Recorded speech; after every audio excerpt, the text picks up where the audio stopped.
Michael, and all other listeners and everyone. Welcome. Without any delay, I welcome Almoso ji. Almoso ji, namaskar. कैसे हैं आप?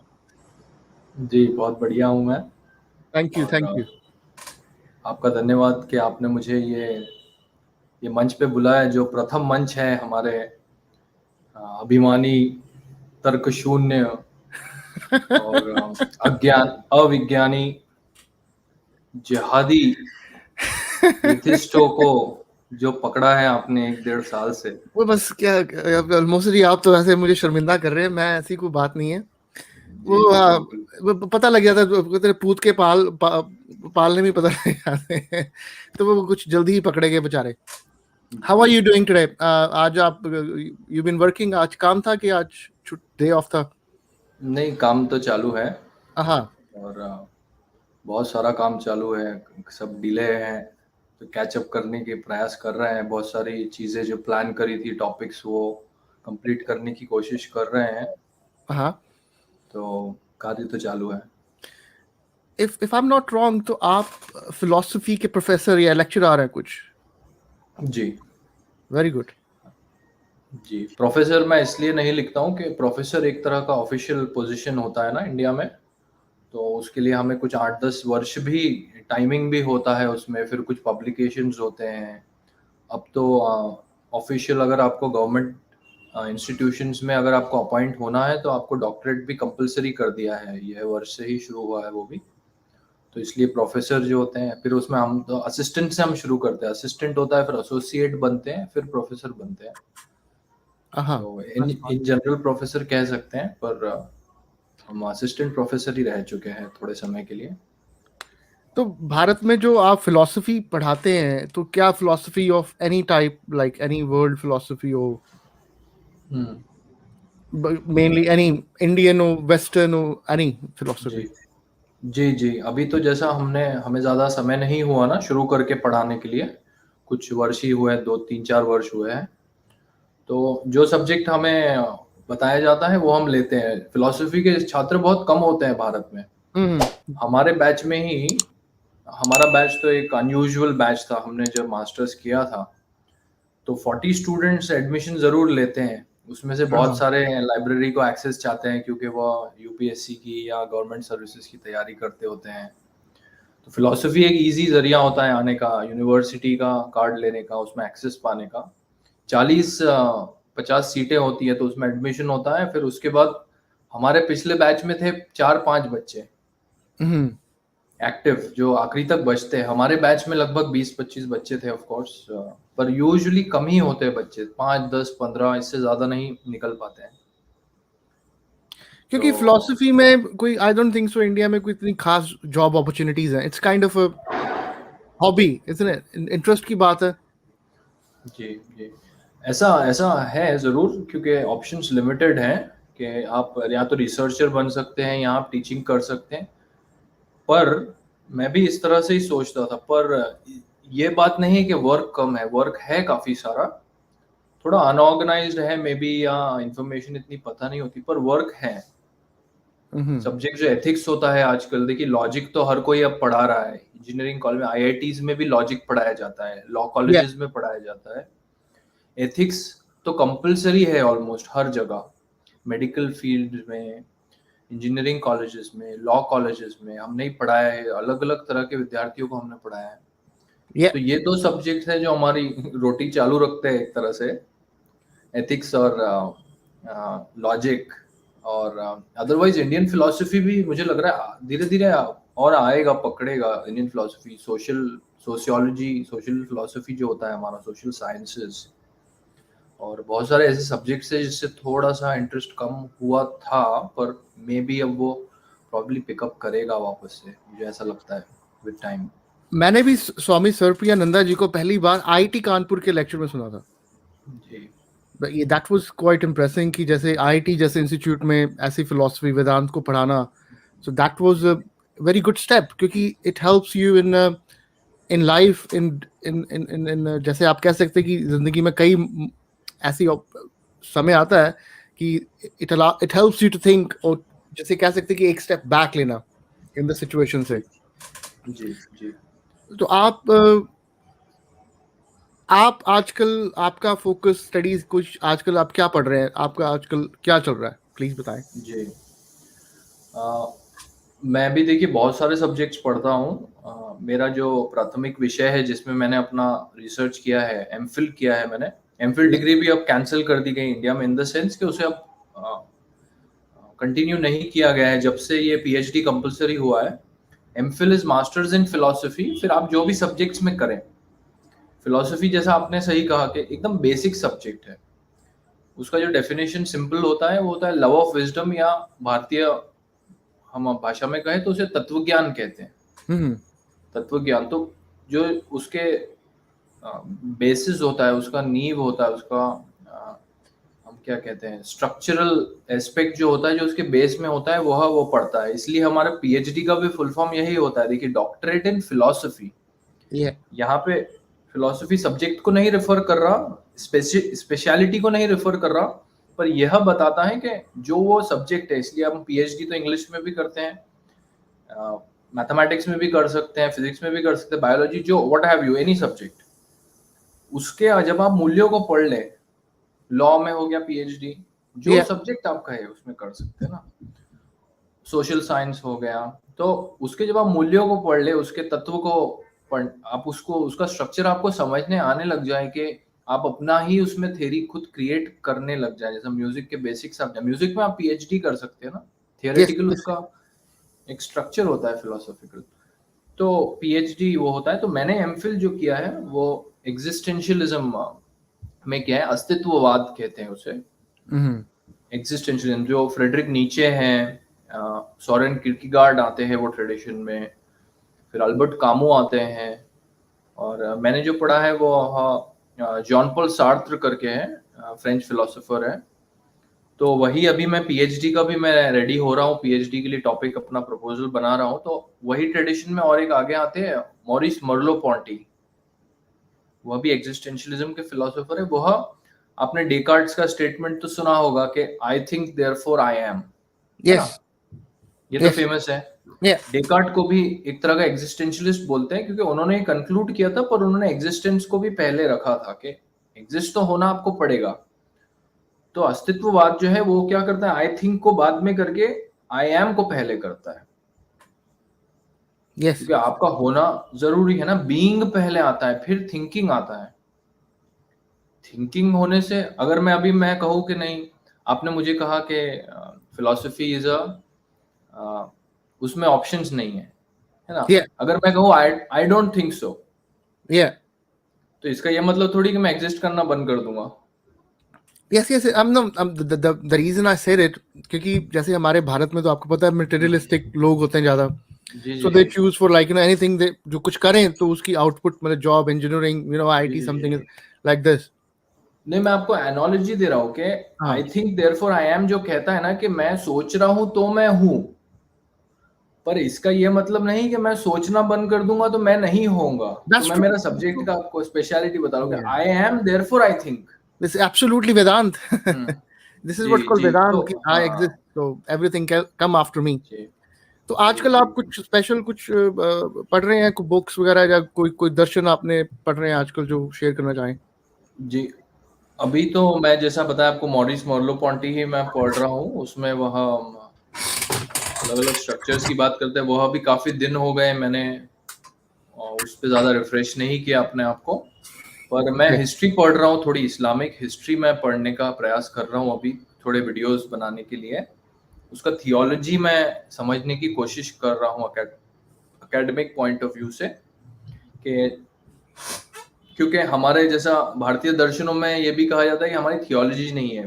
भक्ति वेदांत में हमारी थियोलॉजी है एक्चुअली, पर फिलॉसफी, अद्वैत में फिलॉसफी अच्छी खासी है। तो सिमिलरली जो क्रिश्चियनिटी है उनमें भी प्रॉपर थियोलॉजी होती है। वो तो पढ़ते हैं यूनिवर्सिटी लेवल पर, एकेडमिकली पढ़ते हैं, और दूसरी थियोलॉजीज को डिबेट भी करते हैं, डिस्कस करते हैं, उसे फॉल्सिफाई भी करते हैं। Yeah. सिमिलरली इस्लामिक भी है, थोड़ी इस्लाम में इतनी थियोलॉजी नहीं है, पर फिर भी कुछ फिलोसोफर्स रहे हैं उनके अंदर। तो वहाँ मैं थोड़ा प्रयास कर रहा हूँ उनका स्ट्रक्चर समझने का, और किस तरह से हम उसे अपने अपने स्ट्रक्चर में भी समझ सकते हैं, और क्या क्या इश्यूज उसमें फिर निकल सकते हैं। तो मुझे लगता है उसकी भी हम बात करेंगे अपने चैनल पे। तो डेफिनेटली एंड समझ अच्छा आएगा। Before we go further guys, मैं आपको बताना चाहता हूँ कि अलमोसो जी का अपना भी एक खुद चैनल है, please subscribe by the name of, यही नाम है ना, अलमोसो फ्री, जी प्लीज। यही नाम। एंड और ये भी लाइव स्ट्रीम्स कभी करते हैं, and if you guys have any question और any like anything you want to discuss, तो प्लीज ज्वाइन। अलमोसो जी, एक मैं कुछ 2-3 दिन पहले एक स्पेस पे था, तो वहाँ पे कई लोग थे, कोई एक्स मुस्लिम से, कुछ मुस्लिम, क्रिश्चियन, एक्स क्रिश्चियन, इंडियन, सब थे वहाँ पे। जी तो यूं ही बात चली, तो बात ये चली कि उन्होंने कहा कि इंसान के मन में कब विचार आया कि रिलीजन आइडिया कब आया, आपका उसके ऊपर क्या टेक है कि कैसे एज ह्यूमंस हम जब इवॉल्व हुए, तो किस पॉइंट पे हम लोगों ने सोचा होगा कि यार कोई रिलीजन भी चाहिए, एंड व्हाई? जी जी। तो आप पूछ रहे हैं कि सबसे पहले किसके ध्यान में ये बात आई होगी कि रिलीजन हमें चाहिए, या क्योंकि रिलीजन क्या होता है ना, बहुत अलग अलग तरीके से डिफाइन करते हैं लोग। अब जो उसका एक बेसिक आइडिया जो हम सबको समझता है, या वर्ल्ड ओवर मुझे लगता है एग्रीमेंट एक हो सकता है कि ऑर्गेनाइज्ड हो जाता है जब कोई बिलीफ, और वह ऑर्गेनाइजेशन में जो ऑर्गेनाइजेशन फॉर्म होता है उसमें एक कुछ तो ऐसा आइडिया होना जो थोड़ा सुपर नेचुरल है, या डिवाइन है, या सेक्रेड है, या कहीं बाहर है। अगर हम पर्टिकुलरली वेस्टर्न कॉन्टेक्स्ट में बात करें, हमारे कॉन्टेक्स्ट में वो जरूरी नहीं है लगेगा, क्योंकि हमारी बहुत नेचुरलिस्टिक फिलोसफी है। हम वर्ल्ड की ही बात करते हैं, यहीं की बात करते हैं ना, इसलिए प्रेजेंट। हमारे सब अवतार भी जो है देखिए ह्यूमन फॉर्म में है। कितने ह्यूमन अवतार है हमारे सब, हमारे भगवान के रूप कितने सिंपल है कि वो इवन उन्हें रोते हुए भी दिखाते हैं, उन्हें चिंतित दिखाते हैं, उन्हें हंसते हुए दिखाते हैं, डांस करते हुए दिखाते हैं, कितने प्रकार से उन्हें दिखाते हैं। तो वो एक तरीका हो गया रिलीजन को डिफाइन करने का। तो वो अगर थॉट हम सोचे तो ऑर्गेनाइजेशन तो हर कोई करना ही चाहता है स्ट्रेंथ के लिए, क्योंकि अकेले आप, अगर स्पिरिचुअलिटी की हम बात करते हैं तो हम इंडिविजुअल सेल्फ की पहले बात करते हैं, अपने स्पिरिट की बात करते हैं। तो वेस्टर्न कॉन्टेक्स्ट में अगर इब्राहिमिक हम क्रिश्चियनिटी और इस्लाम को ले, तो उसमें इंडिविजुअल की बात एक एक बड़े वर्ल्ड व्यू में होती है, जो वो इस्लामिक मेटाफिजिक्स होता है। इस्लामिक का जो सत्ता जिस तरह से वो लोग डिफाइन करते हैं कि एक क्रिएटर गॉड है जो सेपरेट है, जो ऑल पावरफुल है, ऑल कंट्रोलिंग है, जज करता रहता है, जजमेंट डे पे वो जज ही करेगा ना। ये तो इस तरह से भी हम एक तरह से उसे समझ सकते हैं, पर अगर हम जी no, I just want to make it, मैं छोटा सा पॉइंट बनाना चाहता था यहाँ पे, वो ये है कि अगर आप सोचें, अगर आप थोड़ा सा ब्रॉड होकर सोचें कि जब हम इवॉल्व हो रहे थे, like let's say couple of thousand years ago or something, तो जब शरीर किसी का खत्म हो गया, तो हम लोग ऐसे ही सोचते होंगे कि चलो वो बंदा मर गया, and of the day this body finish, and of the story. अगर आप थोड़ा सा मेटेरियलिस्टिक होके सोचें और प्रैक्टिकल होके सोचें, एंड थोड़ा सा देसी एथिस्ट होके सोचें सॉरी, तो देखने में तो ये आएगा ना कि बॉडी आपकी खत्म होगी तो बात खत्म होगी है, जी बॉडी खत्म बात खत्म। तो फिर ये क्या आइडिया आया कि जो आफ्टर लाइफ जो बॉडी का उन्होंने इमेजिन किया, क्योंकि एंड ऑफ द डे जो आप जा रहे हैं कोई स्पेशल जगह, वहां पे आपकी बॉडी ने प्लेजर्स लेने हैं जो आपके सामने खत्म होगी, मींस लाइक जी यू बuried दिस बॉडी और बर्न दिस बॉडी व्हाटएवर, तो वो तो आपके सामने ही खत्म हो गया। तो वो क्या चीज थी कि जो आगे जाएगी और आपको प्लेजर देगी? ये क्या लॉजिक है? आप मुझे आप इसको फिगर आउट कर सकते हैं? जी जी forget about all the religions, आप इसको कैसे जस्टिफाई करेंगे प्लीज? Ji ji. एक्चुअली आपने अब जिस तरह से बताया ना, उससे मुझे और क्लैरिटी आया। मैंने इस तरह से कभी सोचा नहीं था कि ये जो प्लेजर्स जन्नत में बताए जाते हैं, ये तो सब बॉडी बेस्ड ही हैं एक्चुअली। हाँ, वहां पे बॉडी भी मिल जाएंगी आपको, और जो आपको मिलेगा उनकी भी बहुत सारे बॉडी ही रहेंगे, है ना, फीमेल yeah. बॉडी जैसे सारे आपको मिलेंगे। तो मुझे लगता है कि इसमें भी देखिए एक ये एम्पिरिकल वर्ल्ड व्यू है जो साइंस में होता है ना, भले ही वो बिलीफ ना हो कि बाहर हेवन है, पर वर्ल्ड व्यू तो पूरा पूरा एम्पिरिकली है। देखिए कि जो एम्पिरिकली मैं यहाँ भोग रहा हूं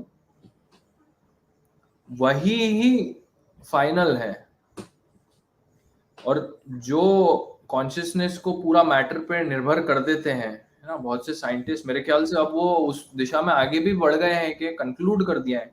वो भी एक तरह से मुझे लगता है सही है, मुझे भी उसमें पूरा क्लैरिटी नहीं कि हम उसे किस तरह से डिफाइन करें कि वो बॉडी और माइंड का जो कॉम्प्लेक्स है, उसे पूरा वो क्लियरली एक्सप्लेन कर पाएँ। Yeah. पर क्योंकि आपको किसी ने सर पे मार दिया तो आप अनकॉन्शियस हो जाते हैं ज़रूर, या हम सो जाते हैं, तो एक तरह से भौतिक चीज़ों के, वस्तुओं के हम अनकॉन्शियस हो जाते हैं। तो वो भी उस दिशा में वो ठीक है। पर ये जो रिलीजन आइडिया आप पूछ रहे हैं कि यहाँ जो है बस वही, तो ये एक तरह का एम्पिरिकल स्टक-अप है। फँस गए हैं बस उसमें, उसके बाहर कुछ ऐसा विचार नहीं सोच पा रहे हैं। जैसे हमारे देश में अभी राष्ट्रवाद का विचार है, Yeah. नेशनलिज्म का एक विचार है। वो नेशनलिज्म का विचार इतना वाइड स्कोप्ड है कि वह कुछ एक पर्टिकुलर व्यक्ति के ऊपर सीमित नहीं है। इवन जगह पे भी वो सीमित नहीं है, क्योंकि हमारा जो पहले राष्ट्र हुआ करता ट्रेडिशनली, जो हिस्टोरिकली हमारे पास था, वो इतना वास्ट है। तो वह जो आइडिया है वो ये जो भौतिक चीजें हैं सिंपल, के बस मेरा आइडिया, मेरी बुक, मेरे सेंसेशंस, मेरा परसेप्शन, मेरे प्लेजर्स, और बाद में भी मैं वही ले जा रहा हूँ।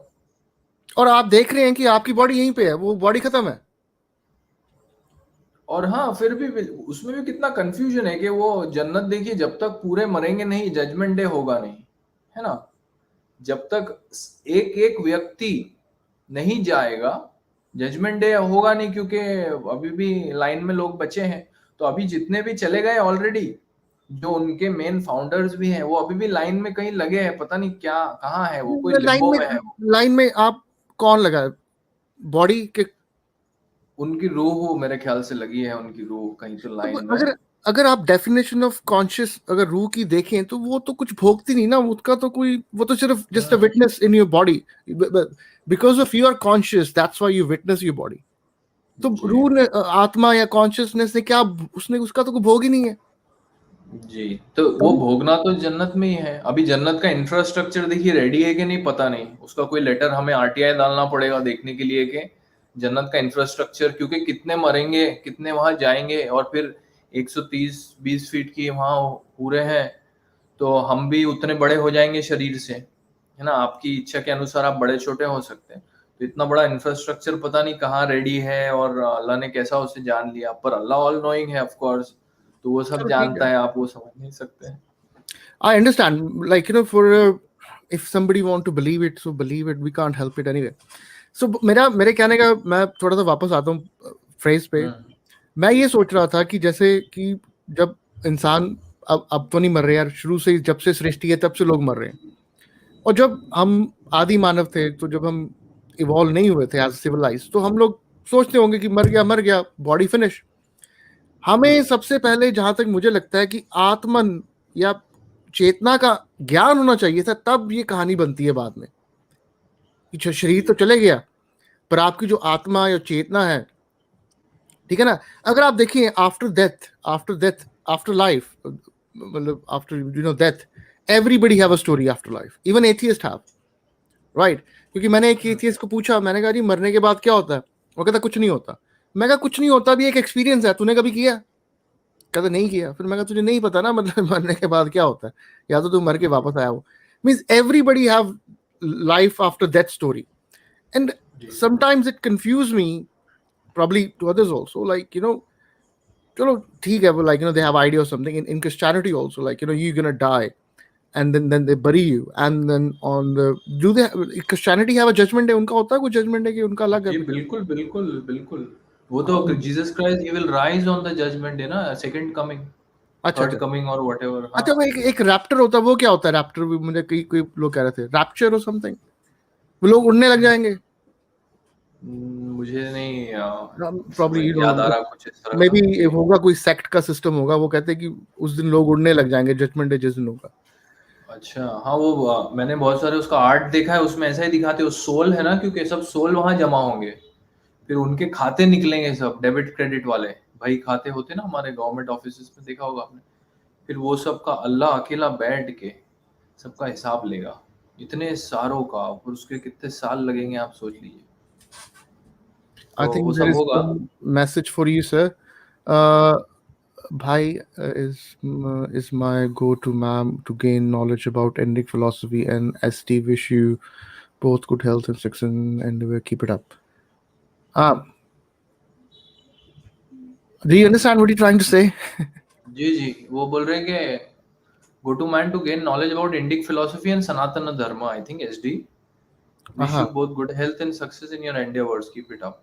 Thank you Thank very you, much, Farhan. Farhan. Thank you. Ji And Farhan, Almoso ji also have the channel. Please subscribe that. हाँ जी, तो मैं बात कर रहा था। तो डोंट, अगर हमारा आइडिया देखे, चलो जो ये कॉन्शियसनेस, ये चेतना, आत्मना, ये इसका पंगा सबसे पहले हमने ही लिया था। ये तो एवरीबडी एग्री टू दिस, भारतवासियों ने। अदरवाइज तभी तो आया ना ये मेडिटेशन का प्रोग्राम आया, फिर उसके बाद योग आया, फिर ध्यान आया, या जो भी सिस्टम आए वो उसको डिस्कवर करने के बाद आए। ठीक है, हमारे आइडिया में जो कॉन्शियस है, जो चेतना है, वो कुछ नहीं करती apart from experience, witnessing you body and your mind. उसका हमारा ले दे के ये लॉजिक है कि जिस दिन ये शरीर आपका खत्म हो गया तो आपको दूसरा शरीर का अनुभव होगा। और जिसके कुछ एविडेंस भी हैं, like top universities in the world कि पूर्ण जन्म की कहानियां हैं, स्टोरीज हैं जो प्रूव्ड बाय यूनिवर्सिटीज हैं। उसका कुछ ना कुछ फ्रैक्शन ऑफ सबूत है उसके, कुछ कह सकते हैं आप।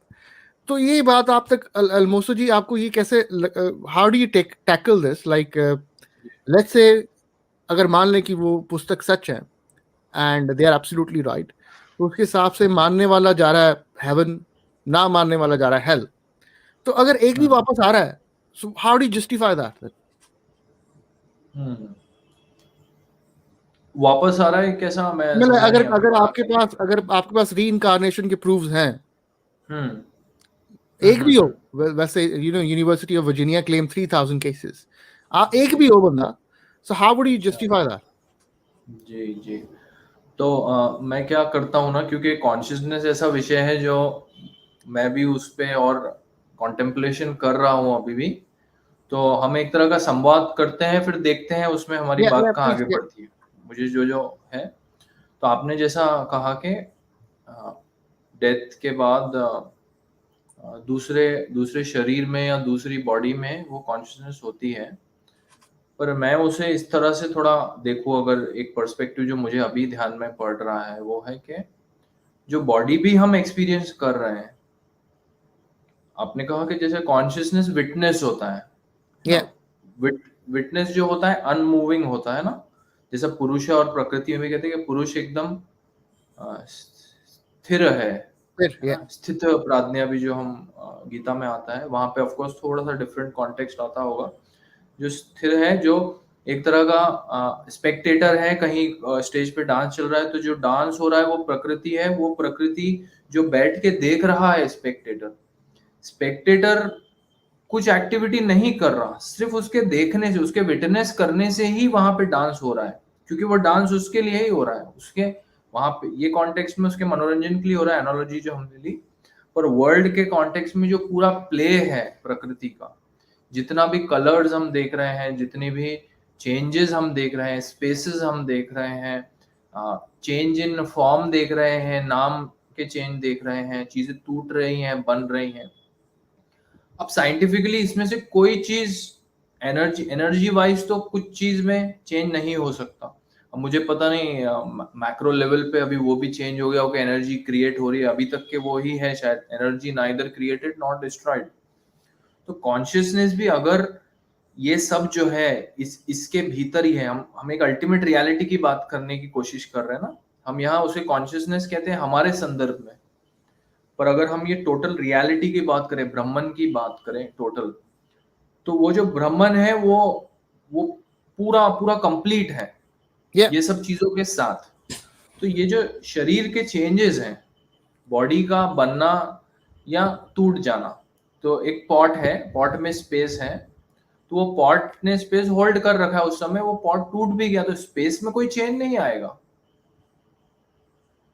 सिमिलरली वही स्पेस पे आप एक पॉट हटा के दूसरा पॉट रख दे, तो वो स्पेस को कोई दूसरा पॉट होल्ड करता है। तो उस हिसाब से मैं समझता हूँ कि कॉन्शियसनेस जो है, अगर वो पूर्ण है, फुल है, तो नेसेसरी नहीं है, हम उसे समझने के लिए विटनेस कह सकते हैं, क्योंकि वह एक एक ही ऑब्जेक्ट्स नहीं है, क्योंकि ऑब्जेक्ट हम हमारे लिमिटेड सेंसुअल परसेप्शन से रिकॉग्नाइज करते हैं, पर कॉन्शियसनेस क्योंकि ये सब चीजें नहीं है, ये सब चीजें कॉन्शियसनेस में है या कॉन्शियसनेस है, पर क्योंकि कॉन्शियसनेस इतना कंप्लीट है, वह ये एक चीज नहीं हो सकता, क्योंकि वह एक हम परसीव कर रहे हैं हमारे लिमिटेशन में से। पर वो लिमिटेशन अगर हम छोड़ दें, जैसा बहुत से लोग कहते हैं कि आय जब सबड्यू हो जाए, सबड्यू इन द सेंस बहुत से लोग उसको दबा भी देते हैं कि नहीं, इससे छुटकारा पालो, या ईगो को अहंकार को खत्म कर दो, किल द ईगो भी चलता है। तो मैं उस तरह से नहीं सोचता हूँ, पर ये ईगो का जो परसेप्शन है कि हर जगह ये जो लिमिटेड परसेप्शन है, इससे ही हम चीजें देखेंगे, तो फिर वो जो कंप्लीटनेस एस्पेक्ट है, जो टोटली डिवॉइड है ये सब चीजों के, ये सब चीजों से वो एम्प्टी है, वेकेंट है, इसलिए वो हर चीज को जिस तरह से है परसीव कर सकता है कॉन्शियसनेस।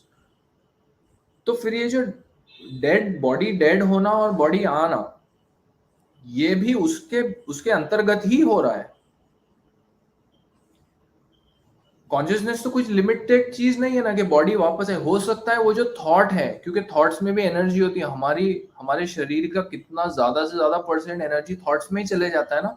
हम ज्यादा जिस दिन सोचते हैं हमारा सर भी दुखता है और हम या बिल्कुल ड्रेन टायर्ड हो हो जाते जाते हैं। हैं। तो अगर वो एनर्जी है तो वो कहीं तो है। ऐसा भी होता है, देखिए, पूरा कंट्री का मूड भी होता है कभी कभी कि पूरी कंट्री एक साथ एक जैसे थॉट सोचती है, जैसे अभी इंडिया में हम सब इंडियंस एक तरह की चीजें सोचना शुरू कर रहे हैं अब। हम्म। तो वो चीजें जरूरी तो नहीं है कि बॉडी चले जाए तो वो चले जाए, कोई भी वो हो सकता है, वो कहीं भी एक्सप्रेस हो जाए। तो उस हिसाब से मैं थोड़ा समझता हूँ कि मे भी जो पहला पर्सन था जो चला गया, उसका शरीर चला गया, देखिए, और शरीर भी किस तरह से गया कि पानी था तो वो पानी में चला गया, सिर्फ एक उसका फॉर्म चेंज हो गया। जो पंचभूत थे, जो मेरे अंदर अभी मैं और आप एयर ब्रीथ कर रहे हैं, वो वापस एयर में चली जाएगी ना, वो कहीं या खत्म थोड़ी हो जा रही है। उसका जो स्ट्रक्चर बना था वो स्ट्रक्चर नहीं है, वो परसेप्शन वो नहीं कर पाएगी, क्योंकि वो स्ट्रक्चर ब्रेक हो गया। वो घड़े का जो शेप था, अब उस तरह से वो घड़ा स्पेस नहीं पकड़ पाएगा, क्योंकि वो घड़ा टूट चुका है। पर जरूरी नहीं कि वो स्पेस भी टूट गई, स्पेस टूट ही नहीं सकती। तो एंड इससे मैं थोड़ा सा समझता हूँ। Thank you very much. well, Mosari, how do you आपका जर्नी लाइक आप if you want to tell us like जैसे you you born and brought up in a Muslim family and then at what moment आपको लगा कि it's not making any sense to me, I should look something else? जी, तो बहुत सारे moment होते हैं ऐसे, पर अगर मैं याद करने का कोशिश करूं तो स्पेशली जब मैंने फिलॉसफी शुरू किया ना, पहले तो मैं ये कहूँगा कि जब मैंने मेडिटेशन करना थोड़ा शुरू किया, क्योंकि मेडिटेशन में क्या होता है कि शुरुआत आप जब आप करते हैं मेडिटेशन, तो आप सोचते हैं कि उससे मुझे कुछ मिलेगा, है ना। आजकल काफी सारे लोग पीस ऑफ माइंड के लिए भी मेडिटेशन करते हैं,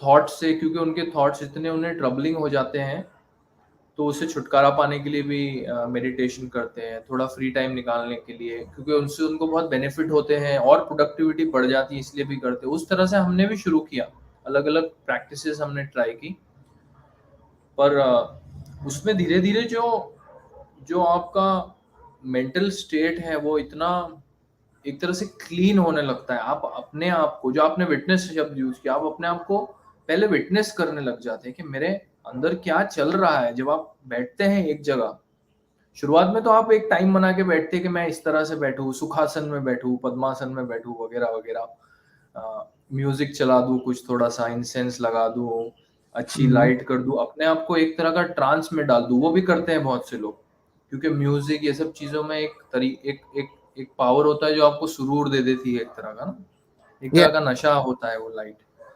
उसमें आप देखते हैं कि जो आपके रेगुलर थॉट्स हैं, कुछ भी पाने के, कुछ चाहने के, हमेशा कुछ मिल जाए मुझे, ये वही है। देखिए, भौतिक बात जो आप शुरुआत में कह रहे थे कि बस मुझे मिल जाए, कि इवन मरने के बाद भी मैं वो सब जो यहाँ मुझे नहीं मिला, अभी आप अपना स्ट्रीम शुरू होने के पहले काबुल एयरपोर्ट पे अटैक हुआ है, पता है आपको? 13 लोग मर गए, आईएसआईएस Oh, ने बम ब्लास्ट कर दिया। हाँ, उसमें जो sorry, यूएस सोल्जर हैं, 13 लोग तो मर ही गए हैं वहाँ।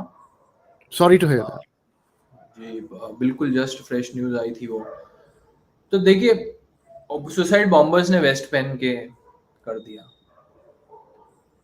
तो ये बस मुझे कुछ मिल जाए यहाँ, तो मेरी जीवन एकदम ही ऐसा है कि जो मैं चाह रहा हूँ, मेरी इतनी ख्वाहिश, हजारों ख्वाहिशें, ऐसी वो गजल है ना कि हर हर ख्वाहिश पे ख्वाहिश दम पे निकले, दम निकले. कि बहुत निकले मेरे अरमा फिर भी कम निकले। तो I बस know. मैं सब जो मुझे चाहिए वो मिल जाएगा, और मैं इतना चाहता हूँ कि ये दुनिया में वो पूरा हो ही नहीं सकता। Sky is the limit, now even sky is not the limit, जैसे ना इतना एम्बिशन, इतना इतना नर्चर किया जाता है कि आप पीछे छूट जाएंगे। मेडिटेशन मुझे ध्यान है, जब मैं करता था अपने स्कूल टाइम पे, कॉलेज के टाइम पे सॉरी, तो कुछ मेरे फ्रेंड्स थे जो काफी वर्कोहॉलिक्स थे, क्योंकि मैंने सब्जेक्ट्स भी काफी चेंज किए अलग अलग, तो वो उन्हें लगता था कि मे बी ये सिंसियर नहीं है पढ़ने में। तो हमारे डिस्कशन होते, जब मैं विपश्यना गया था स्पेशली, उसके बाद मेरे एक फ्रेंड से मेरी मेरी बातचीत हुई है बारे में। उसने कहा 10 दिन आप कहाँ चले गए? मैंने कहा ऐसा ऐसा वहां हुआ। तो वो कहे कि ये तो सब बाद में करने की है, जब आपका जीवन हो जाएगा सब खत्म, जो आप चाहते हैं वर्क करना वो सब कर लिया, जब फ्री टाइम है बोले ये सब तब करने की चीजें होती है। ये तो टाइम वेस्ट कर दिया आपने 10 दिन। Mm-hmm. और उल्टा सेम मेरे साथ वहाँ प्रोग्राम हुआ विपश्यना में। 10वें दिन जब हम बात करते थे, जो हमारे साथ ओल्ड लोग थे वहाँ, सीनियर थे, मंक्स थे, टीचर्स थे, वो मुझे देख के बहुत खुश हुए कि आप इतने सही समय पे आए, हम इतने देर बाद यहाँ पहुंचे, हमने पूरा टाइम व्यर्थ कर दिया। तो मैंने उससे समझाने की कोशिश की, पर वो समझ नहीं रहा था। वो बोले नहीं, मुझे तो काम करना है, ये सब वेस्टेज ऑफ टाइम है अभी, ये इसका समय नहीं है अभी सब। पर जब मैंने वो किया ना, तो मेरे जो पुराने थॉट्स थे, इस्लाम ने जो मुझे सिखा दिया था, और इस्लाम को भी हम आइडियोलॉजी को भी कितना भी ब्लेम करें, पर वो आइडियोलॉजी जो व्यक्ति प्रैक्टिस करते हैं, अच्छे से करते हैं, बुरे तरीके से करते हैं, मॉडरेटली करते हैं, फंडामेंटली करते हैं, वगैरह वगैरह तरीके होते हैं, पर वो आपके कल्चर में वो बैठ जाती है। जैसा महिलाओं को एक तरीके से देखने की आदत हो जाती है, Mm-hmm. महिलाओं को स्वयं को भी हो जाती है, जरूरी नहीं दूसरे को, मेल्स को तो हो ही जाती है उनको नीचे देखने का एक तरह से, क्योंकि पूरी कल्चरल एक्टिविटीज भी आपकी सोसाइटी की उसी आइडिया पे बेस्ड होती है ना, कि मॉस्क में नहीं जा सकते, पर्दे में बैठना है, निकाह होगा तो औरतों को पर्दे में बिठाना है। तो ये सब आपकी जीवन शैली के एक पार्ट बन जाते हैं। छोटे बच्चों को अगर आइडल वर्शिपिंग को इतना डिमोनाइज किया है कि मॉडर्न लोगों को मैंने देखा है कि जो बच्चा उनका अगर किसी के सामने हाथ जोड़ ले मूर्ति देख के, या वो तो स्कूल में देखते हैं भगवान मतलब कोई Mm-hmm. डिवाइन है तो वो हाथ जोड़ लेते, नेचुरली अपन हाथ जोड़ते हैं। कुछ इतना विराट चीज, इतना पेड़ों के सामने भी हो सकता है, उस पे कुछ धागे हो, उस पे टीका लगा हो, तो हाथ जोड़, तो उन्हें उन्हें वो करते हैं वो, कि आप मत, क्या कर रहे हैं आप, ये बिल्कुल मत किया करिए। तो ये पढ़े लिखे लोग करते हैं, इससे एक डिससेटिस्फैक्शन क्रिएट होता है। तो मेडिटेशन में जब आप अपने आप को ऑब्जर्व करते हैं, कंसंट्रेशन नहीं कह रहा हूं मैं, पर जो आपके अंदर निकल रहा है बस उसको आप विटनेस करते हैं, फिर अगर ये वर्ड भी हम यूज करें, तो उसमें आपको क्लियर होता है कि ये जो चीजें, जिस तरह से मैं ट्रूथ को जानने की कोशिश कर रहा हूँ, और स्पेशली ट्रूथ मैंने जिस तरह से डिफाइन कर दिया है कि ट्रूथ में यह मिलेगा, और करना क्या है वहां ट्रूथ पहुंचने के लिए, प्रैक्टिसेस, पूरे दिन ऊपर नीचे होना है, I कुछ ऐसी चीजें रिपीट sorry करनी है sorry जैसे to आप रिपीट नहीं कर रहा। sorry to interrupt you. मैंने एक चीज और मेरी ऑब्जर्वेशन है फ्रॉम आउटसाइडर, जो मैंने एथियस्ट में भी काफी देखी है और अदर बिलीव्स में भी काफी देखी है. About 60-70% of their time they spend to prove others wrong. कुछ मतलब एथियस्ट तो let's say 90% spend time to prove everybody wrong. जो believers हैं वो 50-50 है. 50-50 वो they will preach you about what is good in them, and 50% they will teach you what is wrong in others. जी for example अगर आप भगवत गीता पढ़ें तो वो it's absolutely dialogue between Krishna and Arjun, उनके बीच में बातचीत है. जी वहां पे वो कोई नहीं बताएंगे आपको कि वो देखो सांख्य फिलॉसफी तो सेंस बनाती नहीं ना, चलो उस समय तो कोई था नहीं. How do you like class as like जब आप थे बिलीवर एज अ मुस्लिम, तो कितना परसेंटेज टाइम आपका होता था कि दूसरों को रॉन्ग प्रूव करना? जैसे अभी आपने बताया कि आइडियल वर्शिप को इतना बुरा माना जाता है कि लाइक यू कांट, शिर्क is not allowed, if I am जी, नॉट रॉन्ग. बिल्कुल बिल्कुल नहीं अलाउड है. शिर्क means you cannot pray apart from one divine, that's it. जी जी, बिल्कुल वही है. No partners with Allah. अगर हाँ, आपने पार्टनर्स रख दिए, दैट इज शिर्क. that's the biggest दैट गुनाह. शिर्क. जी. तो मुझे ना मैं इससे थोड़ा जल्दी निकलने लग गया था. जैसा मैं एडल्टहुड तक आने लगा ना, तो उसी समय मैंने प्रैक्टिस अपने बंद करना शुरू कर दिए थे. लगभग 16-17 से मैंने बंद कर दिया था. पर आपके अगर सवाल का मैं जवाब देने की कोशिश करूं, तो जब मैं इससे निकल भी रहा था 18-19 में, प्रैक्टिस बंद करने के बाद भी ऐसा नहीं हुआ था कि मुझे इसका पूरा इम्प्लीकेशन समझ गया हो या आइडियोलॉजी का और इसका इन्फ्लुएंस. तो फिर क्या होता था कि जब मैं कोई क्रिटिसिज्म सुनता था या कोई क्रिटिकल एनालिसिस इसके बारे में पढ़ता था, तो फिर मैं उसे रैशनलाइज करने की कोशिश करता था. मैं ये कहता था कि ये मे बी कुछ इसमें बिलीफ है, लोग इस तरह के नहीं हैं, है ना, ये तो मॉडरेट लोग इसे मानते नहीं है. अगर मैं ऐसी जगह अटक जाऊं कि जहां मैं डिफेंड कर ही नहीं सकता, फिर मैं कहता हूँ नहीं, लोग तो मानते नहीं है, नहीं मैं भी ऐसा ही हूँ, देखिए, है ना. और फिर मैं अलग अलग तरीके से उसके बारे में सोचता था. मैं ये सोचता था कि नहीं, ये पब्लिक का अपना स्वतः का ही एक तरह का मेंटल प्रॉब्लम है कोई, जिसकी वजह से वह ऐसी प्रैक्टिसेस रिलीजन के साथ जोड़ दे रहे हैं जो ये रिलीजन में नहीं है. कुछ कुछ हमें अच्छे लोग तो मिलते ही है ना, जरूरी नहीं है, बहुत कम होंगे, मैं ये कहूंगा. अच्छे इन द सेंस जो सोशली, जिनका विचार इस तरह का हो. जैसे मैंने आपको राष्ट्रवाद का, नेशनलिज्म की बात किया, तो ये कितना बड़ा विचार है, कितना वाइड है. हाँ, इसके अंतर्गत भी हम अपने रिलीजन ट्रेडिशन को लेते हैं, ट्रेडिशन के अंतर्गत भी हम नेशनलिज्म को लेते हैं, और नेशनलिज्म के अंतर्गत, क्योंकि हम धरती की बात करते हैं नेशनलिज्म में, अपनी भूमि की बात करते हैं, धर्म और धरती. धरती में ही, धरती पे है तभी तो धर्म है, धर रही है हमको. एनीवे, तो वो उनके विचार जो होते हैं बहुत लिमिटेड होते हैं, वही सर्कल में होते हैं. और इवन जो वो सर्कल से थोड़ा भी बाहर हो, भले ही वो मुस्लिम भी हो, दूसरे समाज के हो, मुस्लिम में ही, तो भी उनका भला करने, मुझे तो नहीं लगता कि इतना उनके बारे में लोग कंसिडर करते हैं कि नहीं, हमें एटलीस्ट सब इस्लामिक जो भी ग्रुप्स हैं उन सबका अच्छा करना चाहिए. बहुत कम, मुझे बहुत कम मिले. ऑफ कोर्स मैं तो एक पर्सन हूँ, मेरा एक्सपीरियंस लिमिटेड है, Yeah. और जितना मैंने देखा उसमें अगर आपको 100 में से एक ही मिलेगा, तो फिर तो बात सही है कि कम है. तो उस तरह से मैं पहले डिफेंड करता था, बहुत सारी चीजें सोचता था अलग अलग. फिर अपने पास के लोगों को, मेरे आसपास काफी मॉडरेट्स ही रहते थे जो मुझे हमेशा कंफ्यूज करते थे, हमेशा कंफ्यूज करते थे. अच्छे अच्छे पढ़े लिखे, मैं कुछ ऐसे को भी जानता हूँ जिन्होंने फिलोसफी सब पढ़ रखा है, पर इस्लाम की जब बात आती है ना, और That's it. फिर अगर मैं उन्हें नाम बताऊं या, तो मैं बिल्कुल स्टन्ड हो जाता था कि इतना ये व्यक्ति अलग अलग लिटरेचर कोट कर सकते हैं ये फ्रॉम मेमोरी इमीडिएटली. पर जब ये नेम चेंज, जब मेरा नेम चेंज हुआ ना, उसके बाद मुझे बहुत क्लैरिटी आया. उसके पहले तक के भी, मैं उसके बाद भी कुछ साल मैं थोड़ा सा समझ रहा था, संभल रहा था. पर ये लोगों ने जब इस तरह से किया, तो फिर मुझे उससे क्लैरिटी निकला कि नहीं, ये आइडियोलॉजी में जो फियर है, यही प्रॉब्लमेटिक है. Yes.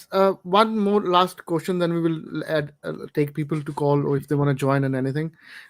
देख, मैंने एक चीज जो नोटिस की ना, मेरे अपने पर्सनल एक्सपीरियंस से, जो इसमें एक चीज को मैंने नोटिस किया, विच आई notice in desi atheist also and practising also, वो जो मरने के बाद का जो डर है ना, उसको कम ओवर करना बहुत मुश्किल होता है. कि जैसे हमारे देसी एथियस्ट भी हैं, वो क्या करते हैं, मैंने अब तो वो खैर बोलना बंद कर गए, पहले वो ऐसे नए नए जब आए थे, वो इंसान को कहते थे आपने तो मरना नहीं ना, आपको आधा रोबोट बना देना हमने, कॉन्शियसनेस चले, यानी रोबोट्स में, रोबोट में जब कॉन्शियसनेस जाएगी, आपका ब्रेन एंड्रॉइड वाला हो जाएगा, मरना आपने है नहीं है, 700-800 साल की जिंदगी होगी, तो इनमें भी देसी एथियस्ट में भी इस चीज का तो भय है कि मरना नहीं है, साइंटिफिक हो जाओ। इनका साइंटिफिक होने का मतलब ये है कि रोबोट बन जाओ, मरना तो है नहीं, ताकि ना मरेंगे ना जवाब देंगे किसी को। तो how do you come across this जी फेयर? जी, ये जो पर्टिकुलर स्पेसिफिक एथिस्ट्स की आप बात कर रहे हैं ना, ये मुझे लगता है कि कंफ्यूज्ड लॉट है थोड़ा, क्योंकि हाँ इन लोगों के पोजीशन स्ट्रेंज है, तो हम इन्हें साइंटिस्ट की तरह भी नहीं समझ पा रहे हैं, क्योंकि वहां भी ये तोड़ मड़ोड़ कर दे रहे हैं, है ना। हम इन्हें रिलीजियसली भी नहीं समझ पा रहे, ये दोनों चीजों का एक तरह का खिचड़ी बना रहे हैं। जैसा जिस तरह से हमें वो खिचड़ी में डाल दे रहे हैं अलग अलग जगह, अपनी खिचड़ी में हमें भी डालने की कोशिश कर रहे हैं। हम तो एटलीस्ट क्लियर हैं, और साइंटिस्ट भी क्लियर हैं। जो हाँ साइंटिस्टों के नाम ले लेके कसीदे कसते हैं, मुझे लगता है वो साइंटिस्ट भी इनसे घबराते होंगे कि ये क्या चीज क्या है, किस तरह का मिक्सचर है, अजीब सा मिक्सचर है।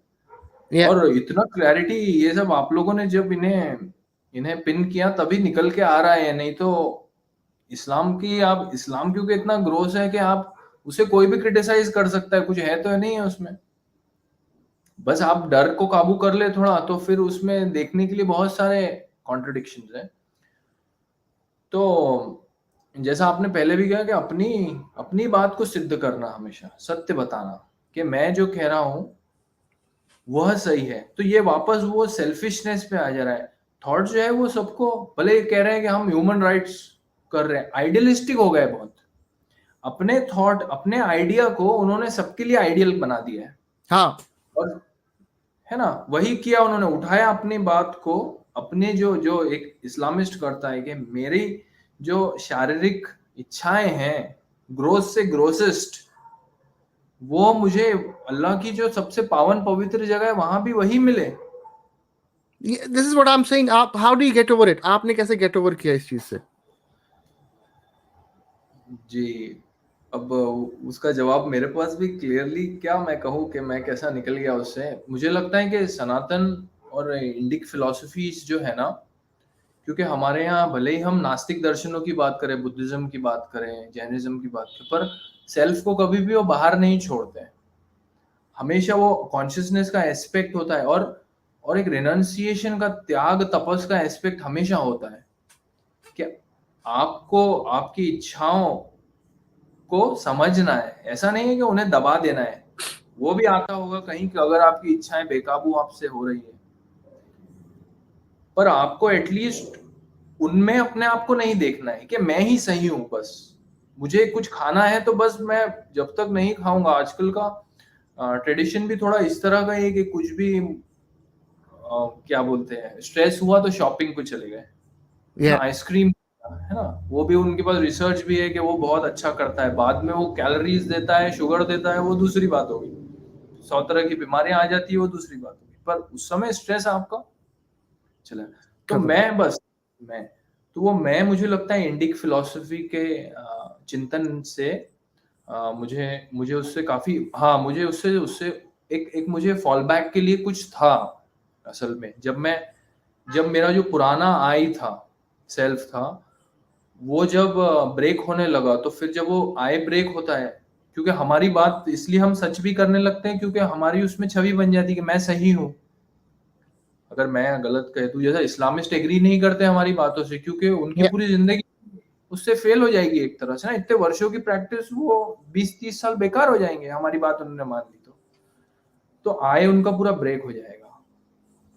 तो मैं जब इंडिक फिलोसफी में फॉल बैक करने के लिए मेरे पास कुछ था, तो मैं बच गया, मुझे लगता है क्वेश्चन मिल गया मुझे। No, I the reason I ask you अलमोसो जी, क्योंकि आप में, कालिदासी जी में, अमीना में, एंड हमारे जो भारतीय और हैं, उनमें ये चीज मैं नहीं देखता। आप में इस चीज का फेयर नहीं है। हालांकि जो हमारे देसी एथियस्ट उनमें है। अगर अगर फेयर ना होता तो ये बंदे को रोबोट ना बनाते ना। फिर ये क्यों बना रहे हैं? क्योंकि इनको पता बंदा मरे ही ना, मरो ही ना, जैसे रोबोट बांधो। अब मरने की जरूरत ही नहीं, फिर आप मरोगे नहीं तो जवाब नहीं देना किसी को। तो इसका मतलब इनमें कहीं ना कहीं इस चीज का भय है कि मर गए तो जवाब तो देना पड़ेगा ना। तो they are not able to come across it, और such end of the day this is their choice, like but आज तक कोई भी साइंटिफिकली, कोई भी न्यूरो साइंटिस्ट ने तो कहा नहीं ना कि कॉन्शियसनेस रोबोट में जाएगी, अपार्ट फ्रॉम आर देसी atheist, like apart from them. तो अभी तक तो किसी ने कुछ कहा नहीं है। But well done to you, you you managed to come across this fair?